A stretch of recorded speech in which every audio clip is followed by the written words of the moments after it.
के प्रेसिडेंट हैं, उनकी लीडरशिप में, उनकी क़यादत में तेलंगाना के मुख्यमंत्री वज़ीर आला से हमारी मुलाकात हुई, जिसमें हम तमाम ने जनाब के चंद्रशेखर राव साहब से इस बात का मुतालबा किया, इस बात की गुजारिश की कि बीजेपी हुकूमत की तरफ से, नरेंद्र मोदी की सरकार की तरफ से जो यूसीसी लाने की बात की जा रही है, हमने तेलंगाना के मुख्यमंत्री और वज़ीर आला से ये कहा कि आप उसका अपोज़ करिए, उसकी मुखालिफत करिए।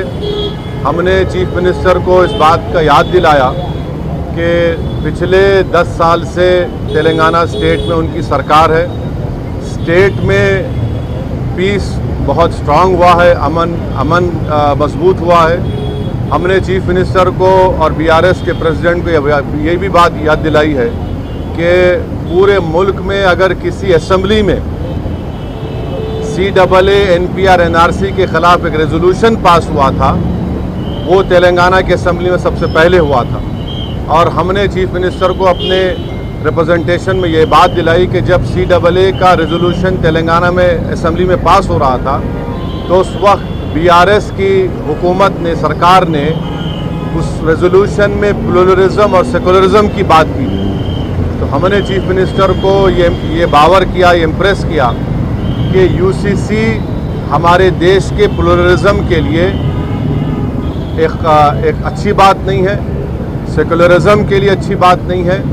हमने चीफ मिनिस्टर से all India Muslim personal law board ने जो लॉ कमीशन को, जो all India Muslim personal law board ने एक नोट दिया है जो 74 पेजेस पर मुश्तमिल है, उसके इम्पॉर्टेंट पॉइंट्स हमारे प्रेसिडेंट मौलाना खालिद सैफुल्लाह रहमानी साहब उनको बताए हैं कि कैसे बीजेपी यूसीसी के नाम पर इस मुल्क के प्लुरलिज्म और सेकुलरिज्म को कमज़ोर करना चाहती है।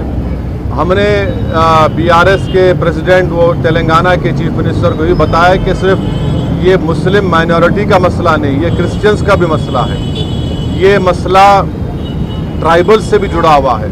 और सिर्फ नॉर्थ ईस्ट के ट्राइबल नहीं है, तेलंगाना में ट्राइबल है, मध्य प्रदेश में ट्राइबल है, छत्तीसगढ़ में ट्राइबल है, गुजरात में ट्राइबल है, राजस्थान में ट्राइबल है। उनका एक कल्चर है और उसका तहफ़्फ़ुज़ करना। और ये सिर्फ ट्राइबल नहीं बल्कि हमारे हिंदू भाइयों के लिए भी ये चीज़ अच्छी नहीं होगी, क्योंकि हिंदू अनडिवाइडेड फैमिली के तहत 3000 करोड़ का टैक्स रिबेट हमारे हिंदू भाइयों को मिलता है। 2015 के इनकम टैक्स के फिगर्स हैं। और अगर यूसीसी आएगा तो Hindu succession act, Hindu marriage act, ये तमाम चीज़ें ख़त्म हो जाएंगी। तो ये एक मुल्क के लिए ठीक नहीं है। हमारे मुल्क का प्लुरलिज्म हमारे मुल्क की खूबसूरती है और भारत के प्रधानमंत्री को प्लुरलिज्म से एलर्जी है, वो प्लुरलिज्म को पसंद नहीं करते। हमने चीफ मिनिस्टर को के चंद्रशेखर राव को बताया कि भारत के प्रधानमंत्री बोलते कि एक घर में 2 कानून कैसे होगा। तो आज आप देखिए कि भारत के प्रधानमंत्री ने गलत कहा, मिसगाइड किया पूरे नेशन को। हमारे मुल्क में CRPC हर स्टेट में अलग है। हमारे मुल्क में 2 कानून है। अगर आप देखेंगे तो नागालैंड में CRPC का अभी तक इम्प्लीमेंटेशन नहीं हुआ। हमारे देश में अगर आप कोई बड़े बड़े मल्टीनेशनल कंपनीज है, उनका आर्बिट्रेशन की हमने सहूलत दी कि वो सिंगापुर जाकर आर्बिट्रेशन करा सकते हैं। तो ये बात कहना प्रधानमंत्री का बिल्कुल गलत है। प्रधानमंत्री प्लुरलिज्म को पसंद नहीं करते। तो ट्राइबल का मसला है, सिर्फ नॉर्थ ईस्ट के ट्राइबल का नहीं है। अमित शाह अगर ये नागाज को बोल रहे हैं कि नहीं हम ट्राइबल्स को लॉ कमीशन एक्सेप्ट करेगा, तो फिर छत्तीसगढ़ के ट्राइबल का क्या होगा, तेलंगाना के ट्राइबल का क्या होगा, झारखंड के वो टेनेंसी लॉज का क्या होगा, छत्तीसगढ़ के ट्राइबल्स का क्या होगा। तो ये भारत की खूबसूरती, उसका प्लुरलिज्म है, उसकी डाइवर्सिटी है, जो आरएसएस और बीजेपी को पसंद नहीं आती है। तो इसलिए हम सीएम से बात किए और चीफ मिनिस्टर ने साफ और वाज़े अल्फाज में, in clear cut terms, chief minister ने कहा कि बीआरएस पार्टी यूसीसी का अपोज करेगी। बल्कि चीफ मिनिस्टर आगे बढ़ के ये बात कहे हैं कि वो लाइक माइंडेड पार्टीज से भी बात करेंगे। हमसे भी कहा कि वो भी हम भी जाकर लाइक माइंडेड पार्टी से बात करें। मैं तेलंगाना के और डेलीगेशन के बिहाफ पे तेलंगाना के सीएम का शुक्रिया अदा करता हूं कि उन्होंने इन नो क्लियर का बल्कि क्लियर कट उन्होंने कहा कि हम यूसीसी का अपोज करेंगे और देश में बहुत ज़्यादा दूसरे मसाइल हैं और उन मसाइल पर बीजेपी नाकाम साबित हो रही है, इसीलिए बीजेपी ये सब चीज़ें देश के सामने ला रही है।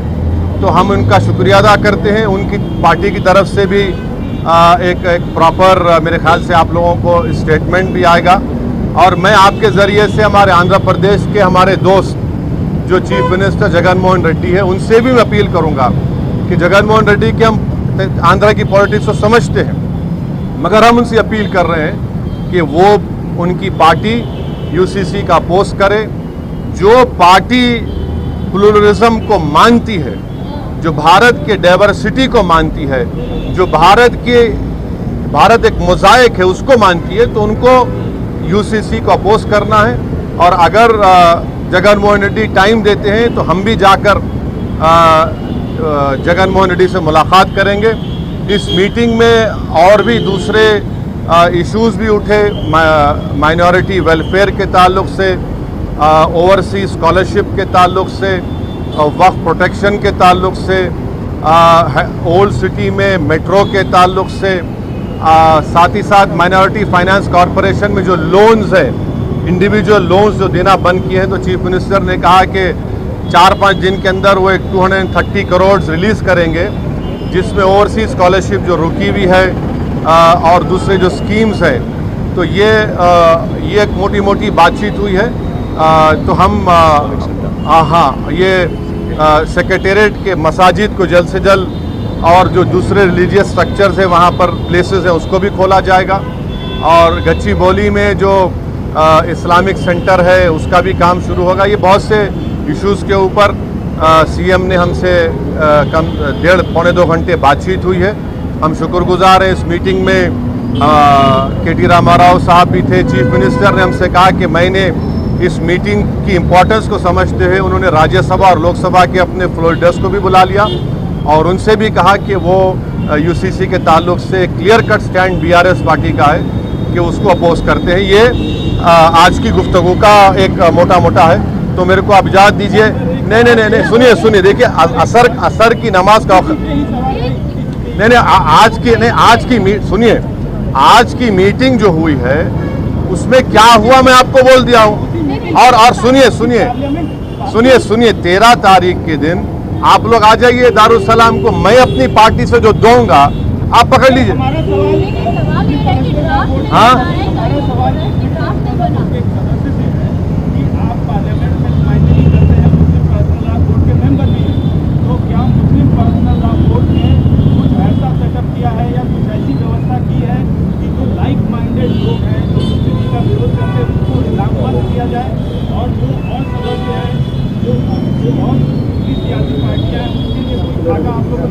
नहीं सुनिए, नहीं देखिए, सबसे पहली बात तो ये है कि मैं मुस्लिम पर्सनल लॉ बोर्ड का स्पोक्स पर्सन नहीं हूँ।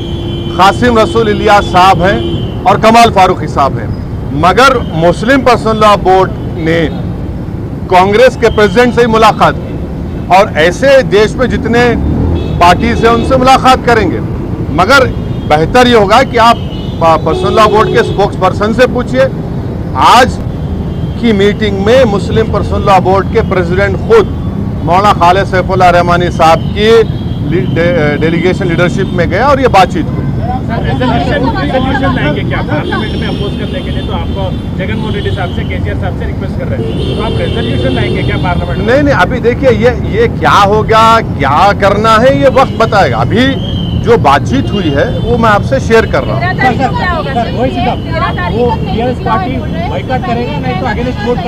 बीआरएस सीएम के अल्फाज ये है कि बीआरएस पार्टी यूसीसी को अपोज करेगा। इसीलिए सीएम ने कहा कि मैंने इस मीटिंग की इम्पोर्टेंस को समझते हुए अपने दोनों राज्यसभा लोकसभा के फ्लो लीडर्स को बुलाया हूँ। नामा नागेश्वरराव साहब भी थे, के साहब भी थे। अब स्ट्रैटेजी ये सब बातें टीआरएस पार्टी आपसे करेगी, मैं नहीं कर सकता हूँ। मगर जो वहाँ पे बातचीत हुई वो आपके सामने रख रहा हूं कि बीआरएस पार्टी यूसीसी का अपोज करेगी. Sir, he has also said that all like-minded parties will... We requested the Chief Minister that he should take the lead and speak to other like-minded parties. The Chief Minister said yes, he's already working on it.